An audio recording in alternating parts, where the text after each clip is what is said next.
Welcome to Chemo Coffee Talk, your weekly dose of resilience, inspiration, and a whole lot of heart. I'm Carly Fouth, a triple-negative breast cancer survivor who started this podcast right from my chemo chair, and now I'm coming to you straight from my kitchen. Whether you're fighting the fight yourself, supporting a loved one, or just here for a little encouragement, you're in the right place. Every week, we'll chat with my cancer-fighting buddies, caregivers, and experts, sharing stories that are real, raw, and uplifting. So grab your favorite mug, brew up some resilience, and let's dive into a conversation filled with humor, hope, and the unstoppable human spirit.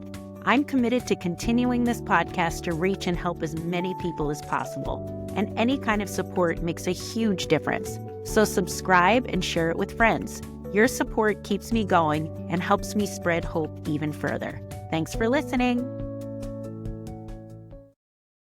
I've been waiting a long time for this episode of Chemo Coffee Talk. I have Sami Mansfield with me today. She is a trailblazing entrepreneur and the visionary founder behind Cancer Wellness for Life, a groundbreaking organization dedicated to developing, implementing, and optimizing exercise oncology and lifestyle medicine programs and resources. And as a side note, when I decided to do my cancer exercise certification course, Sami was kind enough to really give me some opinions on the courses she thought would be most beneficial to me. She was extremely helpful to me, and she was actually one of the teachers in the course that I took. So seeing her here online is like, oh, it's my friend Sami from my course. It's an amazing course. I'm so glad I took it. Sami, welcome to Chemo Coffee Talk. Carly, thanks for having me and congratulations on finishing your course. You definitely do not lack motivation to get things done, obviously, in a lot of ways. So I think that's a huge credit, a huge. Yeah, thank you very much. I was really looking for something. Obviously, everyone who listens to this podcast and has followed my journey knows how important movement is to me, and that I credit movement getting me through the whole cancer journey as well as I did. So I was really excited to find a course to actually back up what I practiced on my own and what I proved to be true. So why don't you begin by telling us a little bit about Cancer Wellness for Life and how you got into this field? I'm actually really interested in hearing this myself. I would love to. I will do the quick version because I've really been in this field quite a long time. I started almost 23 years ago, and I know, and this was before we had like data, science. This is when people like you, Carly, like we all knew it was good for us, but everyone was like, well, I don't know, like we don't have any science. And we all knew. But what happened was I, went to college, kind of struggled with like finding that mix of passion, purpose, excitement, a career. And so I had started working at a gym as a trainer, working in personal training. I had started my own fitness journey at the age of 16 because it was just something I enjoyed. And I loved coaching other people. And I had this new client. Her name was Kim. Kim and I called her on the phone, hey, and introduced myself. And she started telling me about her breast cancer experience 23 years ago, triple negative breast cancer. So those of us, we all know, like, that's kind of not, an easy gig. She had an implant that was like sliding out of place. She had lymphedema. She was like, I think I'm short of breath. I have diabetes. I was like, oh my goodness. And I remember like writing everything down and thinking, okay, I'm going to figure this out. And then at the end of that conversation, she said to me, do you think you can help me? And I said, absolutely. And I look back and say, I don't know if I was crazy or confident or combination, but I just knew that there was going to be benefit. So, really struggled through kind of figuring out how to work with a lot of those side effects. Kim is still an amazing friend of mine today. She's a recent grandmother. I mean, it's really exciting, but that's what happened as I fell into that conversation. And I just never looked back. I was like, this is it. This is what I want to do. And here I am, even more passionate probably than I was over 20 years ago about this work. I mean, I've changed it a little bit, but it's still the same. It's still the same drive. Love that story. And I really am excited to talk to you because we've talked a little bit about this before. And thinking about when you started your journey in this space, there was, like you said, much less known back then. But I still think there's a lot of confusion around terms like fitness, physical activity, and exercise, especially in the cancer space. And I think it intimidates a lot of people, especially those who may not have been active going into their diagnosis. So how do you define these concepts? I think it's a perfect question. And I think it is honestly something we should continually talk about because if we want people to get it, they need to understand it. And we need to accept that definitions allow us to do that. So the thing that we want to really focus on is that physical activity is any movement that we do, rolling over in bed, using the bathroom, making your coffee, scratching your nose, right? But exercise is physical activity with a plan, a purpose, a goal, and intention. It is more that what we give as exercise and cancer professionals, the guidance is exercise. People say, well, I don't really like that term. And I kind of say, well, I don't really like talking about cancer and all the junk that goes with it. But the reality is it's cancer. And we have to talk about it clearly so people can easily understand what we're asking them to do. The interesting thing is we talk about exercise guidelines as professionals, yet globally, they're called physical activity, which is completely incorrect when we're recommending prescriptive exercise. And then you and I love the word fitness because it feels empowering. It has a lot of energy behind it. And it's not a wrong term to use, but fitness is a version of an outcome. So when someone comes to me and they say, I really need to get in shape, it's like, okay, let's talk about your fitness goals. Perhaps it's strength, getting upstairs, being able to lift their body off the chair without pain in their knees, whatever it is. But all of this is achieved through planned physical activity, which is exercise. And that's actually what the recommendations are. The other thing that I think is interesting is that in clinical oncology, there's a lot of confirmation bias of like, well, I can't talk to a patient about exercise, so I'm going to talk to them about movement. And again, it's not wrong, but it creates more confusion for our population. And so I think we just need to sort of own it and own how amazing this is as a piece of lifestyle, and then personalize it to the person, because it doesn't have to be jumping up and down. It's planned exercise is planned exercise. So I think that that's something I really want us to share within the community in our clinical oncology partners, not just you and I. I really like that you said that, because even working with the general population, I've been struggling with that too, because sometimes I'll talk to people and they say, well, oh, I got up from my desk and I did like 10 squats and it wasn't thought of before, and there is no goal and there's no set space for the movement. So I think, yes, that movement piece, we should all be doing more of that. But that's not that's not going to get you to the goals that you want. You need an exercise program. So I think it's really interesting that this applies to cancer patients, but it applies to the general public as well. And it's really important. The one thing, and I've noticed this as well as talking to a lot of people, that it seems like a lot of healthcare professionals hesitate, which what you said, to recommend exercise for cancer patients. Probably because they're afraid it's going to overwhelm them, and probably because they don't have a lot of time in the appointments to talk about it, because there's so much to talk about. Why do you think the fear exists, and how do you think oncologists can shift the conversation to highlight how important the exercise is? Well, I would actually add a third barrier to this, which is I think that most of our clinical oncology staff, team members, are not meeting exercise recommendations themselves. So how do you talk to somebody? I've heard this from oncologists when I work in the obesity space and working in weight management. And they'll say to me, Sami, I cannot really say to my patient, you need to lose 30 pounds because I need to lose 30 pounds. And I said, but listen, that's not really the way that we need to drive these conversations. That's not cancer care. So I think that's one barrier. I think the other thing is a lot of our staff, especially our oncologists, aren't trained in exercise. So it's really outside their comfort zone to kind of have that conversation. What I truly believe, and in 20 plus years of this work, is oncologists, physicians, I don't care who they are, they understand the benefit, but it's really not their wheelhouse. So I think what we can do as exercise professionals is help support our oncology teams with simple ways to talk about exercise, why it is so important, reiterate the recommendations that we have, such as the ASCO, the American Society of Clinical Oncology Guidelines that are fairly new, that reiterate importance during treatment. That's their job, is educate that, and then send their patients into resources, whether that's oncology rehab, virtual, community, I do not care. But I think that they just need to green light the importance, validate it, and then send these patients on their way. Because quite frankly, to your point, they don't have time. Right. And nor should they. They have a lot going on. I mean, clinical oncology is going at rapid fire. So I think that we need to empower our clinicians. And then we as exercise professionals, if that's our field, need to step forward and create relationships and get trained and be delivering programs. I mean, we need to almost go meet them versus them look for us. And I think that's kind of, people are scared on the other side. I truly believe that. Yeah, I think so too. And I found in my journey, especially because I really want to push this forward, like I said, having gone through it and now having the certification behind it, that there seems to be so much red tape. And yes, I'm glad that you brought up the point that oncologists, I'm never putting an oncologist or a doctor down for not thinking it's important. I know they think it's important, but it's really, I think they do, but I think sometimes at the top level, it's hard to get things to change within the healthcare system. Have you run into problems with that? I just find it so challenging.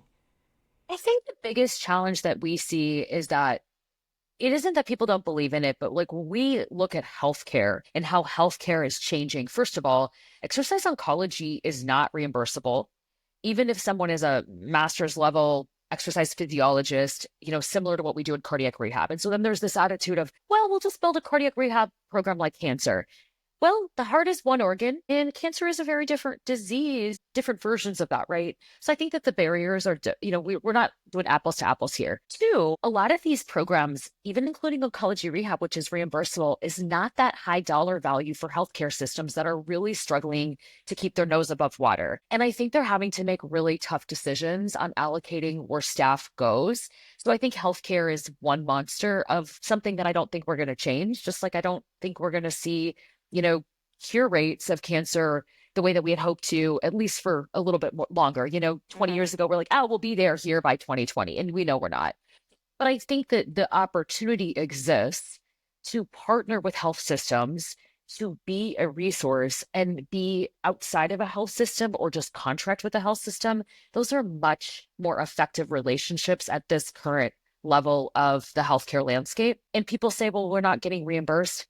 Like I said, I don't think that's going to change. I think we just have to play in the field that we're playing in and be confident, thinking differently about this. But those barriers absolutely exist and they're not going away. So I think we have to accept them and determine a way to work within the time frame. But number one, I would say build relationships, because I assure you, if you are in this space like you and I are or have been, tell you what, these people are looking for someone like you. Mm-hmm. They are. They want you to be credible. They want you to do what you say you're going to do. They want you to communicate, but they are looking for people like you because they hear this, they get it, and they need a quick way to send those patients that direction. So I think we in this space need to be much more forward and realize that it's about building relationships just like everything else. Yes, and I'm glad you said that too, because that is a big switch that I've really gone through lately. The relationships that I've been trying to make with people who aren't at the top, like cancer massage therapists or anyone who cancer patients are going to see, seem to be really ready and available to want to talk and see what I can offer and how I can help their patients. So I'm glad that you mentioned that, because that's been a way for me to get my foot in the door, and I have no problem knocking on doors, knocking them down. It's really what you have to do. It's the name of the game. So you've made a conscious shift to focus on a broader wellness approach beyond just exercise. And this is a field that I think is really growing. So more of like the lifestyle medicine. Right. What led to this decision, and how has it shaped the way you support cancer patients?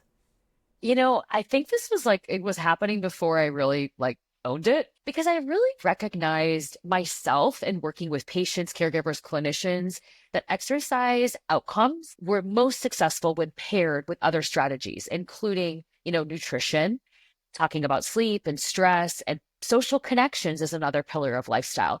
And the last pillar, which is interesting, is reducing unhealthy habits. So sedentary behavior, sugar sweetened beverages, of course, smoking and alcohol. But what I realized was that the best success and the best change that someone would achieve is when they started to pair these things together. And so I really decided that I wanted to do that with my own work. And I wanted to better understand the different modalities and the science behind these, or maybe where we don't have science, but there's still quality of life tools.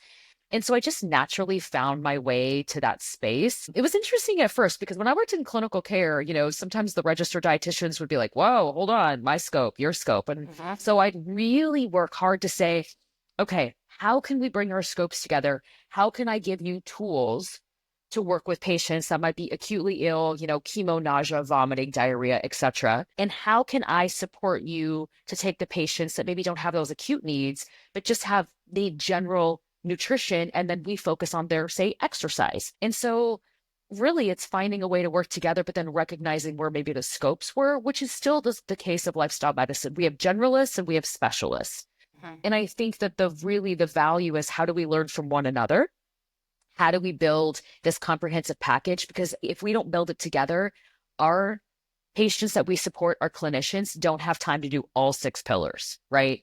They can go, all right, I've got to start somewhere. So I think that that's really been my interest. The research is strengthening on the multimodal. I will tell you, just for clarity for the audience, as much as I would love to say we have solid research on stress management and cancer outcomes, we don't. We probably won't, but it doesn't mean it's not important.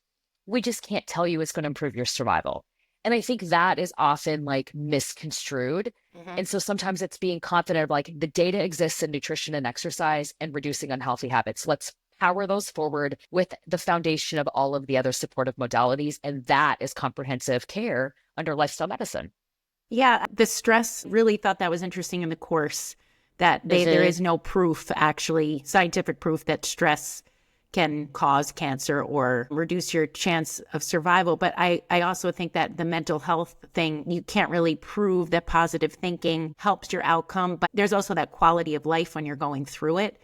And I know 100%. that for like, you don't want the extra added stress when you're going through it, because it makes the whole situation that you're going through even worse. And it's hard enough without those things. So I'm glad that you pointed that out too, because, okay, there's no scientific data, but I can feel it in myself that reducing that stress and that mental health exercise connection and the positive thinking, that all plays into wellness, whether it's proven by science or not. It's a feeling, and it's just the quality of life when you're going through it, because you don't get those days back when you're going through it. No, and I also would add, like, I think that sometimes we focus just on survival, how long we live. So we see this in like the literature as well as the media as lifespan, right? We know that the average lifespan in the United States, I'm going to probably not have this exactly right, but CDC data is somewhere around 78 point something, or let's say ballpark. Please don't quote me on that, because I did not bring that reference. But I will tell you, because I just did a recent presentation on this, we actually are talking much more about health span, the number of years in our life that we have high quality life. We are able to do the things that we want to do. We're able to live independently, take care of our basic needs. It's really about how well we live. I think often we forget that although someone with a diagnosis of cancer, yes, wants to live, they also want the health span.